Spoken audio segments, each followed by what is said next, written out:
ஆரிய கருத்தியல்ல என்ன நடந்திருக்குன்னா, கற்கணும்னு ஆசைப்பட்ட ஒரு பையன் போய் ஒரு ஆசிரியர்கிட்ட கற்கணும்னு கேட்டபொழுது, நீங்க எந்த ஆளுன்னு கேட்டு உனக்கு சொல்லித் தர மாட்டேன்னு அனுப்பிச்சிட்டார். ஆனா அவனே போய் வில்வித்தை கற்றுக்கிட்டு அவர்கிட்ட போய் நின்னபோது அவருடைய கட்டை விரலை அவர் வாங்கிட்டார். அவர்கிட்ட போய் கர்ணன் பின்னாடி கத்துக்கணும்னு நினைச்ச பொழுது கர்ணனையும் நீ என்ன ஆளுன்னு கேட்டு அனுப்பிச்சிட்டார். அவர் கிருபாச்சாரியார்கிட்ட போய் கேட்டபொழுது அவர் கேட்கும்பொழுது இல்ல நான் மேட்டுக்குடின்னு சொல்லி அவர்கிட்ட தொழில் கத்துக்கிட்டார். ஆனால் அவரும் அப்படிப்பட்டவர் இல்லைன்னு தெரியும் பொழுது அவர்கிட்ட நீ கற்ற கல்வி எல்லாம் உன்னை விட்டு ஒரு நாள் போய்விடும் சொல்லி சாபம் கொடுத்து அதையும் புடிங்கிறார். இப்படி துரோணாச்சாரியார் கிருபாச்சாரியார் ஆரம்பிச்சு ராஜகோபாலாச்சாரியார் வரைக்கும் நாம் படிப்பதை தடுத்து கொண்டே இருக்கிறார்கள்.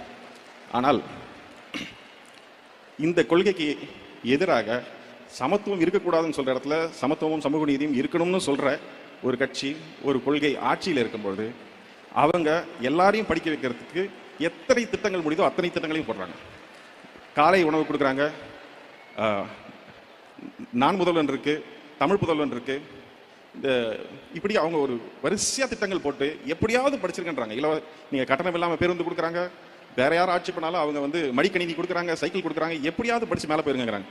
இதை தடுப்பதற்கு அவங்க முன்ன கட்டைவரில் கேட்ட மாதிரி கர்ணனுக்கு அம்னீஷியா கொடுத்த மாதிரி இப்போ புதிய கல்விக் கொள்கையை கொண்டாந்து உங்களை தடுக்கிறத தடுக்க பார்க்குறாங்க. இதை இப்படி அவங்க தடுத்து இதை ஏற்க மாட்டோம்னு சொன்னவங்களுக்கு நமக்கு நியாயமா வர வேண்டிய 2150 கோடி பணத்தை தரமாட்டேன்னு சொல்றாங்க.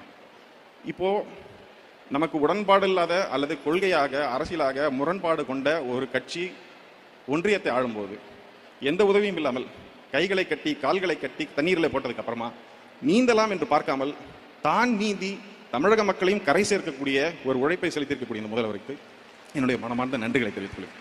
நன்றி.